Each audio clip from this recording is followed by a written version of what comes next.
Pernah nggak sih lihat film dengan adegan dokter menusukkan pena ke dada pasien yang sesak napas? Nah, kejadian seperti ini disebut dengan pneumotoraks. Sebenarnya, apa sih pneumotoraks itu? Oke, kali ini Tala Medik akan membahas tentang pneumotoraks mulai dari pengertian hingga tata laksana.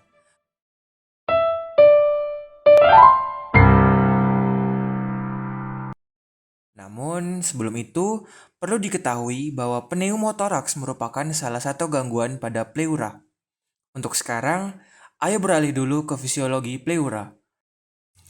Pleura merupakan membran serosa yang terlipat menjadi kantong yang terdiri dari dua lapisan untuk membungkus paru-paru. Lapisan luar yang menempel pada dinding dada disebut pleura parietal, sedangkan lapisan lebih dalam yang menempel pada paru-paru, pembuluh darah, saraf, dan bronkus disebut dengan pleura visceral. Ruang di antara kedua lapisan ini disebut dengan rongga pleura atau potential space. Ruang ini berisi sejumlah kecil cairan serosa yang memiliki dua fungsi utama, yaitu yang pertama, melumasi permukaan pleura sehingga pada saat inflasi dan deflasi terjadi, kedua lapisan ini menjadi lebih mudah bergeser satu sama lain. Yang kedua, menghasilkan tegangan permukaan antara pleura visceral dan parietal. Tegangan ini menarik kedua pleura satu sama lain dan menciptakan tekanan negatif. Nah, inilah yang disebut dengan tekanan intrapleura. Tekanan intrapleural dapat disebut juga dengan tekanan intratorasik atau tekanan yang secara umum berlaku dalam rongga dada. Artinya, semua rongga tertutup yang berada dalam rongga toraks memiliki tekanan yang sama dengan tekanan intrapleural. Dalam keadaan normal, tekanan intrapleural lebih rendah daripada tekanan dalam alveolus sehingga paru-paru akan tetap mengembang meskipun dalam keadaan deflasi. Perbedaan tekanan antara alveolus dan intrapleural ini disebut dengan tekanan intramural. Apa sih maksudnya intramural? Seperti yang kalian tahu, intra berarti dalam, sedangkan kata mural sendiri berasal dari kata Latin yaitu murus yang artinya dinding. Singkatnya, tekanan intramural adalah tekanan pada dinding pembatas antara alveolus dan rongga pleura. Jika perbedaan atau selisih tekanan ini bernilai positif, berarti paru akan mengembang. Tetapi jika selisih ini bernilai negatif, maka paru akan mengempis.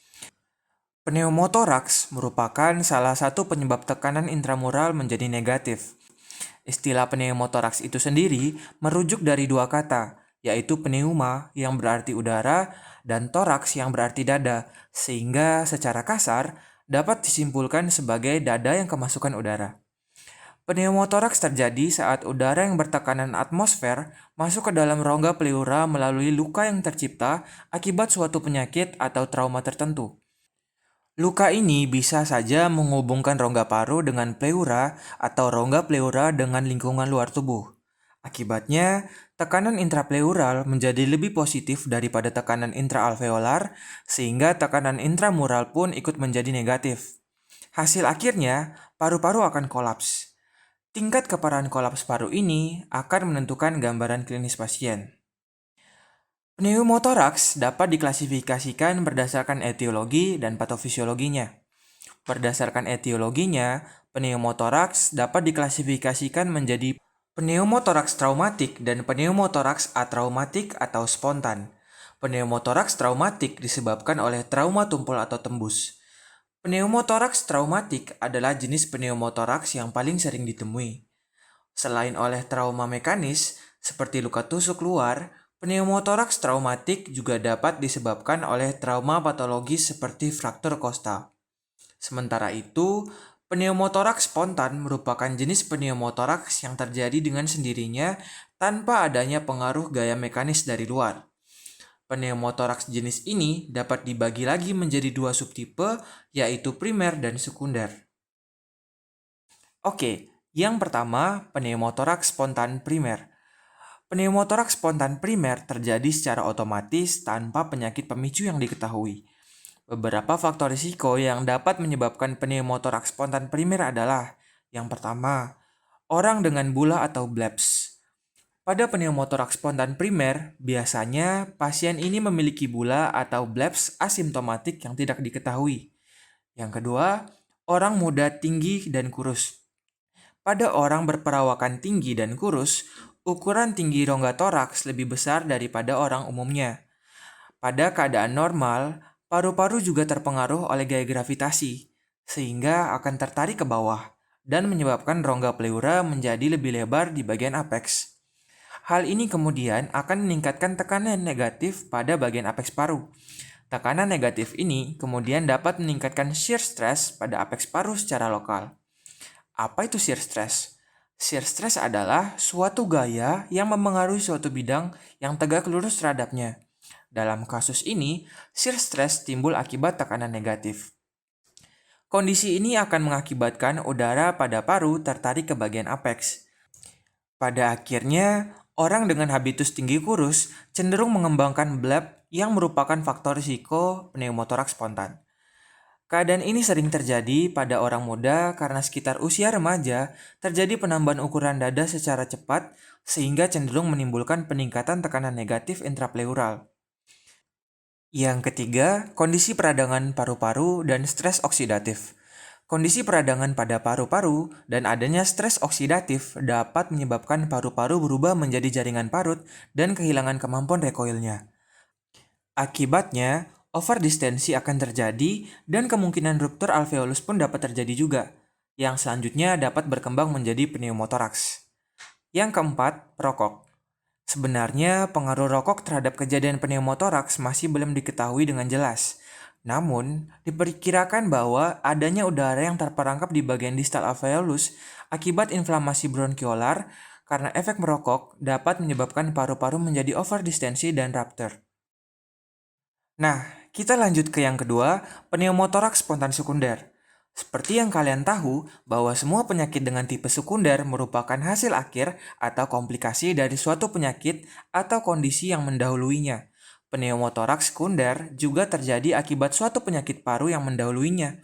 Beberapa contoh penyakit yang dapat menyebabkan pneumotoraks sekunder adalah: yang pertama, penyakit paru obstruktif kronis atau PPOK, tuberkulosis, sarkoidosis, fibrosis kistik, keganasan, fibrosis idiopatik, dan pneumonia pneumocystis jirovecii. Di antara beberapa penyakit tersebut, PPOK adalah penyakit yang paling sering menyebabkan pneumonia sekunder.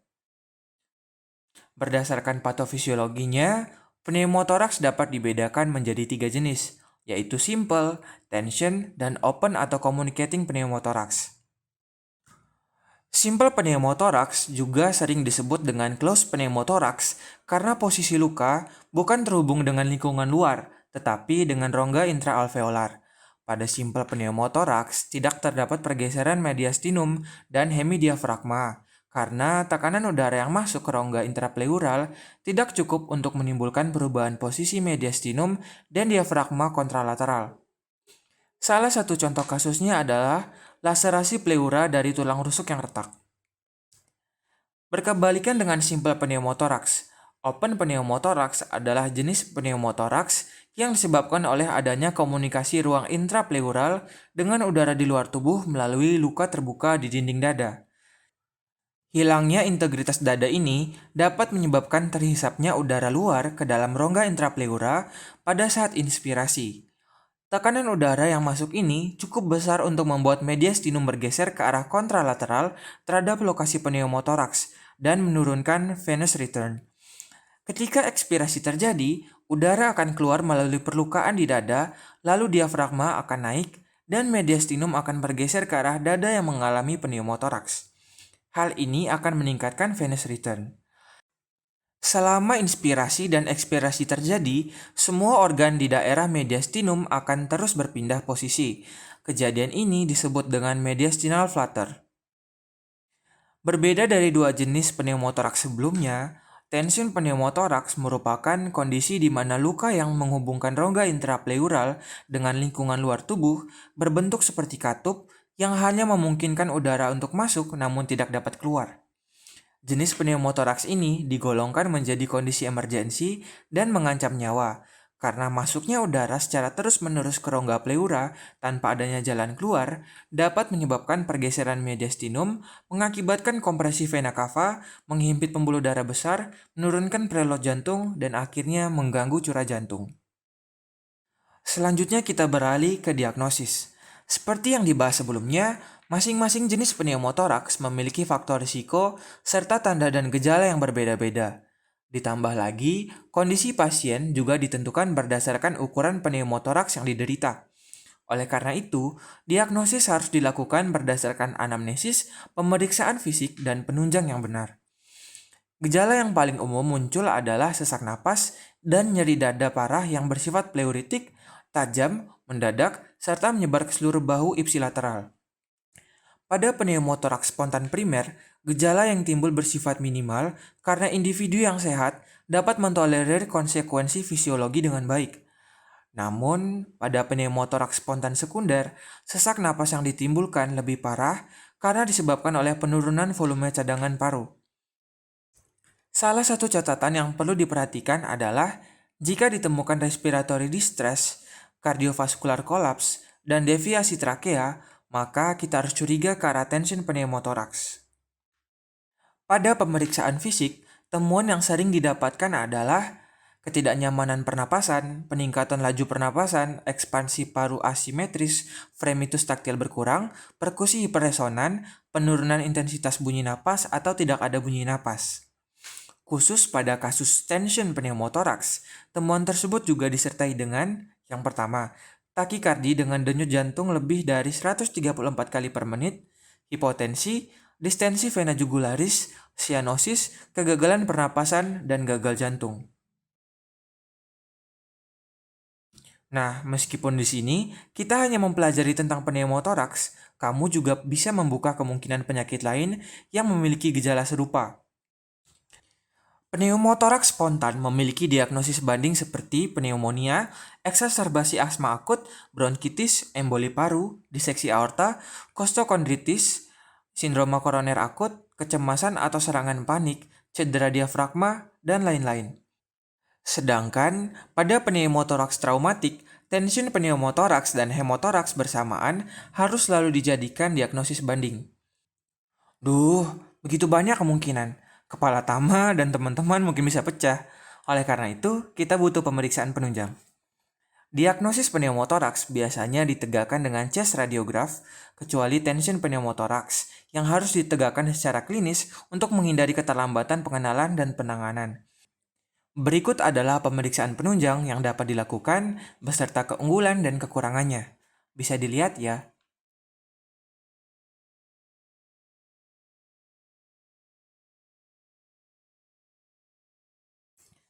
Setelah mengetahui cara mendiagnosis, nah sekarang bagaimana sih cara melakukan tata laksana pada kasus pneumotoraks?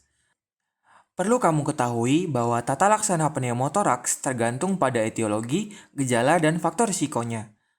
Namun, pada umumnya, prinsip tata laksana pneumotoraks adalah yang pertama, eliminasi udara, kedua, mengurangi kebocoran udara, tiga, menyembuhkan fistula pada pleura, empat, mengembalikan pengembangan paru, dan yang kelima, mencegah kekambuhan di masa mendatang.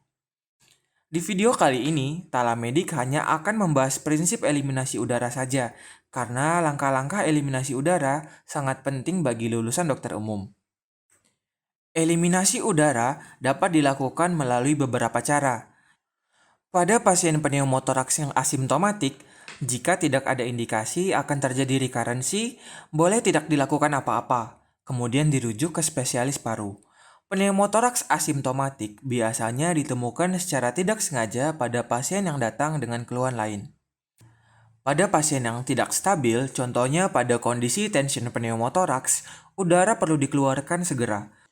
Untuk mengeluarkan udara dengan segera, dapat dilakukan needle decompression yang biasanya dilakukan dengan angiokateter 14-16 gauge dan panjang 4,5 cm tepat di atas tulang rusuk di ruang interkostal kedua di garis midclavicula. Setelah pasien dilakukan needle decompression, maka kondisi pasien menjadi lebih stabil dan perlu dilakukan eliminasi udara lebih lanjut.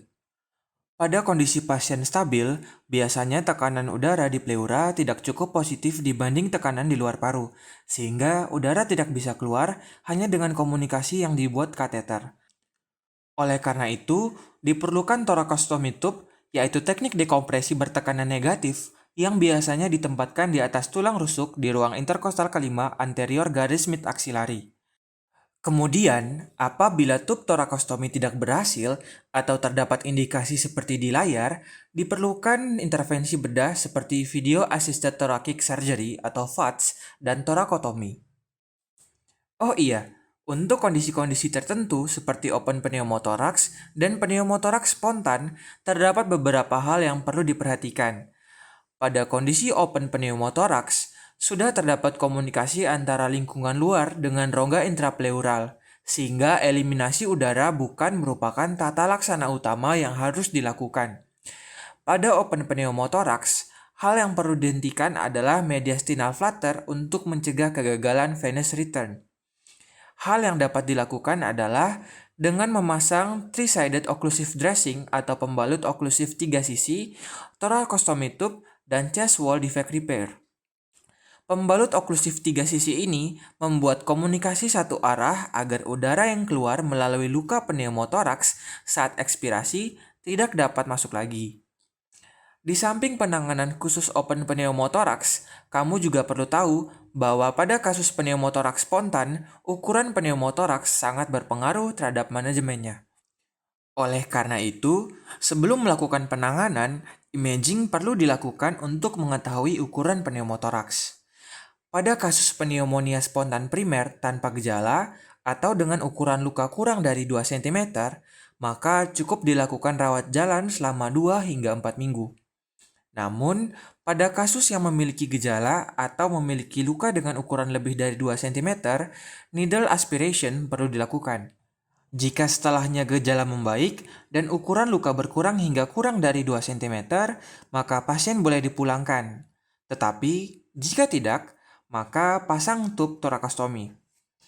Pada kasus pneumonia spontan sekunder, pasien yang memiliki luka kurang dari 1 cm dan tidak ditemukan gejala dyspnea harus dirawat inap, beri high flow O2, dan lakukan observasi selama 24 jam. Namun, pada pasien dengan luka berukuran 1-2 cm, needle aspiration perlu dilakukan. Setelah itu, cek kembali ukuran lukanya. Jika menyusut hingga kurang dari 1 cm, maka berikan O2 dan lakukan observasi. Tetapi, jika lukanya menjadi lebih besar dari 2 cm atau mengalami sesak napas setelah dilakukan aspirasi, maka pasang tub torakostomi. Jadi, sebagai kesimpulan, pneumotoraks terjadi ketika adanya penumpukan udara di rongga pleura. Berdasarkan etiologi, pneumotoraks bisa disebabkan karena trauma ataupun terjadi bukan karena trauma atau spontan. Berdasarkan patofisiologinya, pneumotoraks dapat berupa simple, open, dan tension pneumotoraks. Tanda dan gejala pneumotoraks bergantung pada etiologi dan ukuran pneumotoraks. Yang paling umum adalah nyeri dada pleuritik, tajam, parah, yang kadang menyebar ke bahu ipsilateral secara mendadak, dan sesak napas. Diagnosis pneumotoraks biasanya ditegakkan dengan chest radiograph, kecuali pada tension pneumotoraks yang harus segera ditegakkan secara klinis untuk menghindari keterlambatan pengenalan dan penanganan. Pneumotoraks diatasi dengan prinsip dekompresi udara, pengurangan kebocoran udara, penyembuhan fistula pleura, memperbaiki pengembangan kembali paru-paru, dan pencegahan kekambuhan di masa depan. Untuk video kali ini, sampai di sini dulu ya. Selamat belajar!